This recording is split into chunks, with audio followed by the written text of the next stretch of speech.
Broadcasting live to New York, Bloomberg 1130. To Washington, D.C., Bloomberg 99.1. To Boston, Bloomberg 1061. To San Francisco, Bloomberg 960. To the country, Sirius XM Channel 119. And around the globe, the Bloomberg Business app and BloombergRadio.com.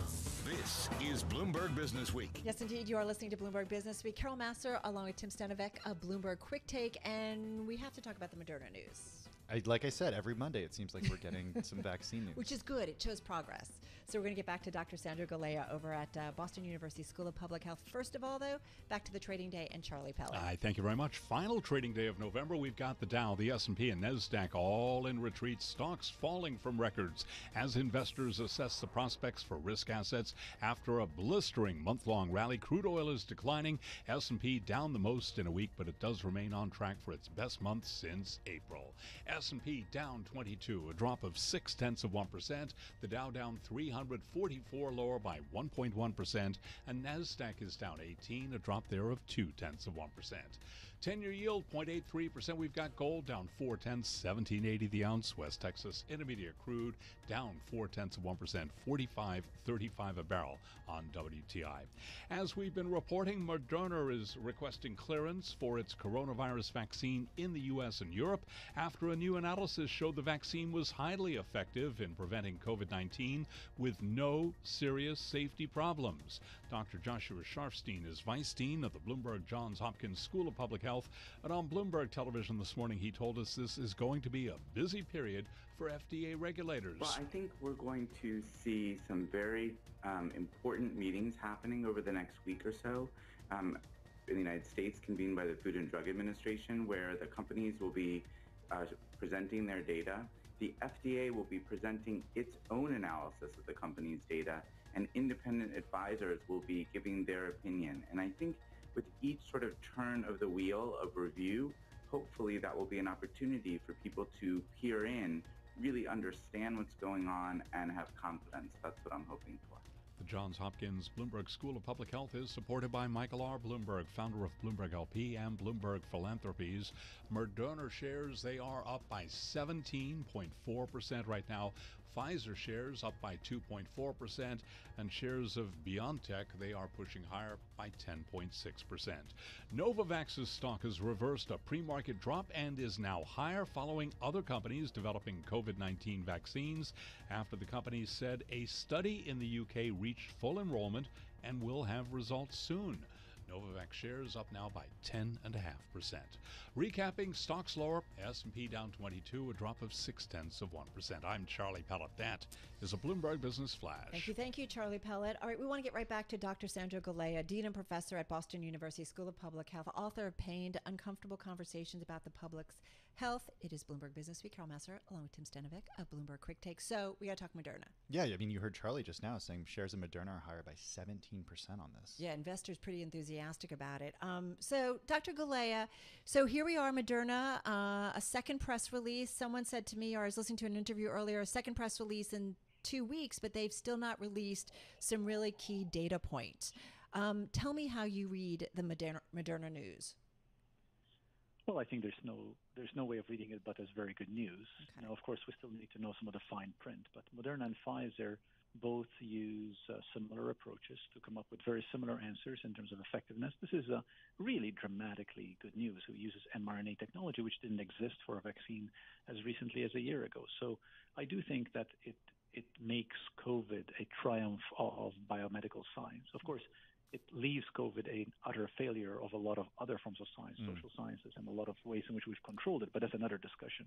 But from a vaccine point of view, the fact that we are this close to having a vaccine that can be widely distributed is remarkable in such a short period of time. And I do think it creates an opportunity for there to be rapid vaccine development in future. So this is very good. Now, there are details that still need to come out. Obviously, there needs to be FDA approval, but there is no indication that the FDA process has been corrupted by political interference. All indications to my mind are that this will be a rigorous, fair, robust process, one that we can all trust. Well, it does seem like the vaccine development process here has just been nothing short of incredible from many different companies. But I wonder about the actual distribution and delivery of the vaccine. We saw a lot of stories, including in Bloomberg over the weekend, about what airlines are doing around the world to try to be ready for those vaccines to bring them to far-flung parts of the world. When do we get this vaccine is a question that keeps coming up. When does that happen, Doctor?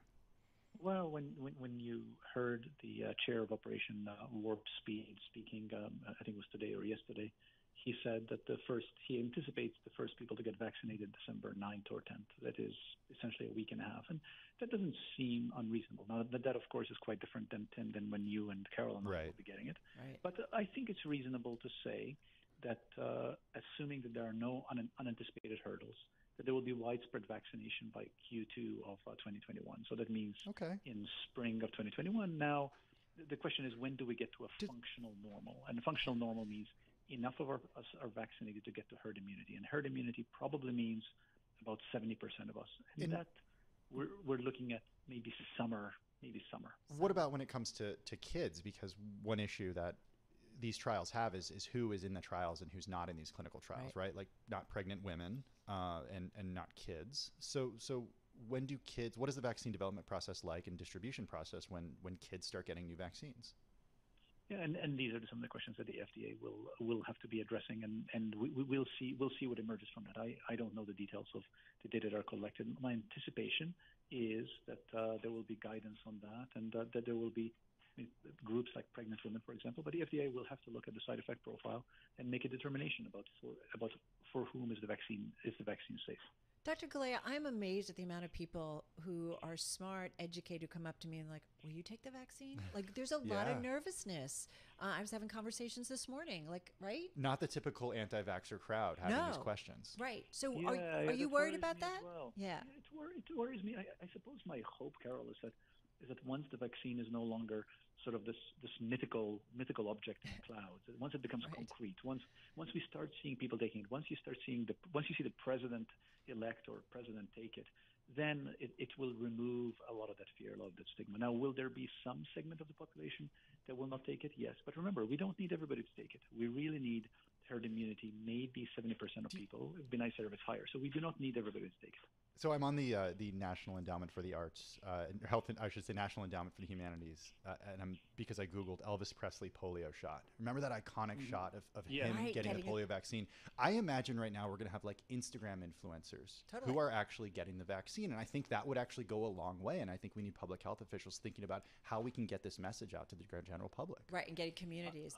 Go ahead. I agree completely. I actually think that's exactly what will happen. And when you look at social change of public health interventions and uptake of interventions, that's what happens. You have whatever the social media of the time is. You have influencers, you have politicians, you have celebrities, you have campaigns, and all of that will make a big difference. Right. We've heard that about like politicians going out, like local politicians going out to communities, where people trust different individuals. Sandra, always wonderful to check in with you. Stay safe, and we'll be in touch soon. Dr. Sandra Galea, Dean and Professor at Boston University School of Public Health. Check out his book, Pained, Uncomfortable Conversations About the Public's Health. That's a really key point. I think there's going to be huge influencers like showing, I got the vaccine. There needs to be, and there also needs to be politicians and members of Congress doing this too. Yep, stepping up. Because there's so much skepticism. Yeah, I agree with you. All right, we're going to continue this conversation. Right now we're going to do some world and national news. Back over to Nancy Lyons in D.C. Hey, Nance. Hey, Carol. A second coronavirus vaccine, you've been talking about it, is now a step farther in the pipeline for emergency use. Moderna says it is applying to the FDA today for authorization after more data showing 94.1% effectiveness. The company's CEO, Stefan Bancel, tells Bloomberg it's also extremely safe despite its speedy development. 99% of side effects happen in the first 6 weeks after vaccination, which is why the FDA, to be cautious, as they should be, has asked at least 8 weeks of data after the boost is given before companies are allowed to apply for emergency use. If approved, the first injections of Moderna's vaccine could begin before the end of December. Well, Congress returns to Capitol Hill this week with a full plate, a tight timeline, and contrary lawmakers. Bloomberg's Amy Morris has a preview from Washington. Lawmakers have until December 11th to figure out spending, but key Republicans are withholding their support. House Minority Leader Kevin McCarthy opposes the current bipartisan agreement, a set of top-line spending allocations for all 12 appropriations categories. That standoff could make it harder to meet the deadline. Senators return this afternoon, and the House returns on Wednesday. House Majority Leader Leader Steny Hoyer has the House on a fast track to complete its legislative business early next week. In Washington, I'm Amy Morris, Bloomberg Radio. President-elect Joe Biden continues to craft his cabinet today, rolling out the first set of nominations for his economic team. Global news 24 hours a day, on air and on Bloomberg Quick Take, powered by more than 2,700 journalists and analysts in more than 120 countries.